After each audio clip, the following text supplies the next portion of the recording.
A major development and breaking right now in Gaza, the Palestinian Health Ministry. 7 p.m. in Gaza City, October 17th, 2023. Reports surface of a devastating explosion at one of Gaza's oldest hospitals. إذا نشاهد ونسمع هذه الصور لاستهداف المستشفى الأهلي المعمداني. It was not the first time a hospital was attacked, but this was different. The worst single mass killing of Palestinians in the Israel-Gaza war so far. Chaos and horror at the scene. Much of the building has been destroyed. The Israeli military had been conducting bombing raids on Gaza City that night. Early news reports pointed the blame at Israel, but within hours, a counter-narrative emerged. Who hit the hospital is in dispute. The Israel Defense Forces say it was an errant missile fired by the militant group Islamic Jihad in Gaza. Immediately it was contested whether Israel had been the source of the particular munition that had created a crater right outside the hospital. Also disputed was how many were dead or injured. So immediately you have this tension around whether a hospital, which is supposed to be protected under international humanitarian law, had in fact become a target of Israel. Israel pushed back against that and said it was a failed rocket. It was at night, so there wasn't a lot of video. And as these claims kind of circulated, the headlines kind of adjusted and became more vague to accommodate the uncertainty. The stories that came out subsequently were looking at ways to figure out, okay, how can we get closer to knowing who was responsible for this? What really happened at al-Ahli? Why did media outlets come to such different conclusions? To answer those questions, you have to understand the strengths and the shortcomings of what is known as OSINT, open source intelligence. In a moment of conflict or catastrophe, the video and photos captured by eyewitnesses often contain valuable clues or indicators. These publicly available or open sources of information can then be used by investigators to make sense of what can otherwise seem chaotic. When you take that material and compare it with satellite imagery, the geographical landmarks can help you figure out where a place is, a practice known as geolocation. These methods have made it much easier for journalists and citizens to assess whether something is true or not, to see things from a different vantage point. But while OSINT appears scientific and fact-based, it is just as open to the same biases and assumptions that any reporting is.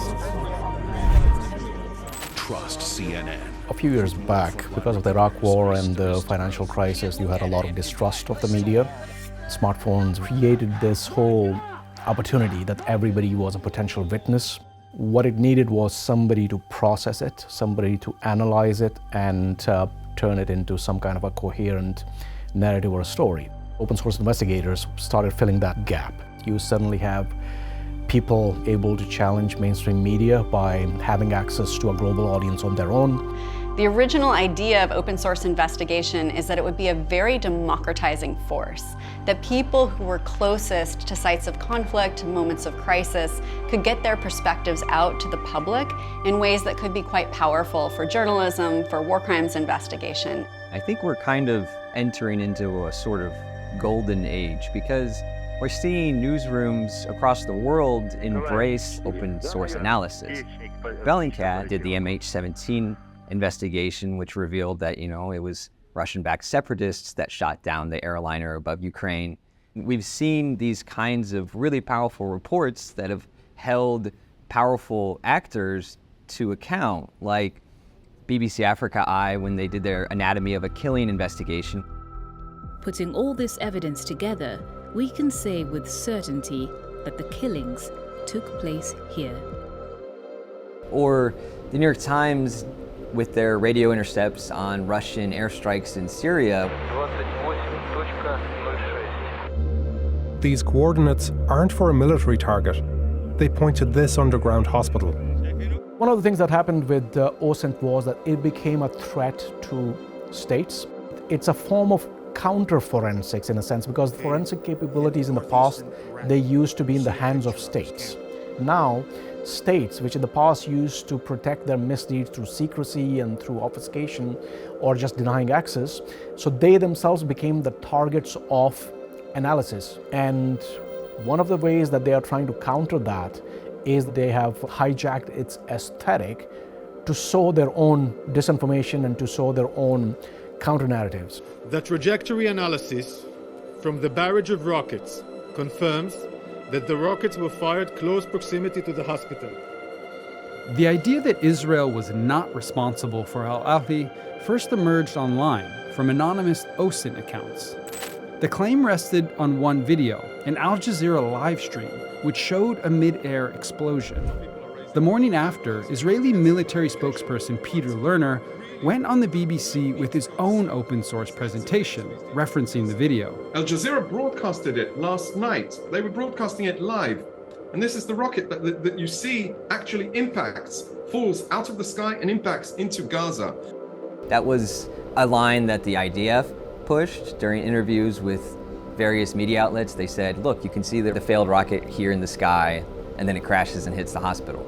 Well, it turns out, New York Times was able to do an investigation, and they figured out that this supposed errant rocket was actually originated within Israel. It came from an Iron Dome interceptor site. Using these 3 cameras, some of them from Israel that were live streams or CCTV footage, we can see that this rocket originated in Israel. By this time, the theory had spread. Major organizations, including Wall Street Journal, CNN, and others, published analysis of what happened. They said very definitively that that rocket is the cause of this attack.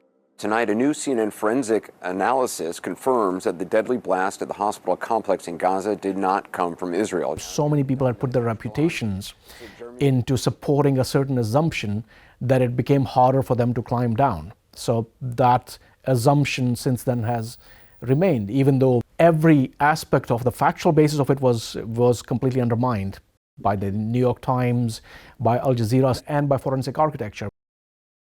The trajectory shows the missile was launched from outside Gaza, near to a known Israeli Iron Dome site. And the result of that was that since then, the media coverage has skirted around the issue of assigning responsibility anytime some major atrocity occurs. Al-Ahli was an example of the power and limitations of open source investigations. It showed how events surrounding an atrocity are so often open to subjective interpretation, how OSINT can be used for all sorts of ends, including by states pushing their own narratives. And it showed that open source reporting cannot replace the fundamentals of journalism, being on the ground, talking to people, and collecting evidence. The reality, of course, though, is that the open source investigation has also been weaponized by a number of organizations and individuals who really want to push a particular narrative. This is the Shifa Hospital. At a first glance, it looks like a regular hospital, right? But inside and beneath it lurks a much darker secret. We've seen Israel put out its own digital open source investigations using very similar visual signatures to push their own interpretation of things that have happened. What we're seeing now with newsrooms adopting open source tools and combining that with the shoe leather journalism, the interviews with people on the ground, I think it's creating more powerful stories than what we would just get with a simple open source analysis. I think that's still important, but I think when you combine it with these interviews and on-the-ground stories of people that are actually victims or actually affected by these incidents, you're going to get a more powerful story that is more impactful for people. Open source investigators, I do think, have grown increasingly confident about what they're able to determine based on finding information online. But where I do think we're landing today is an understanding that it's all source investigations that are the most powerful. So I do think the future is really going to be about bringing together people with those traditional fact-finding skills with people who have a deep understanding of how information flows on the internet, where the opportunities are, where the challenges lie, and how to counteract those challenges so that together we can tell a more complete story than we ever have before. Thanks for watching. Now hit that like button and leave us a comment to let us know what you think about anything that we covered this week. Don't forget to follow us on Twitter. Does anyone really call it X? Facebook and Instagram for updates from the show. Links are in the description.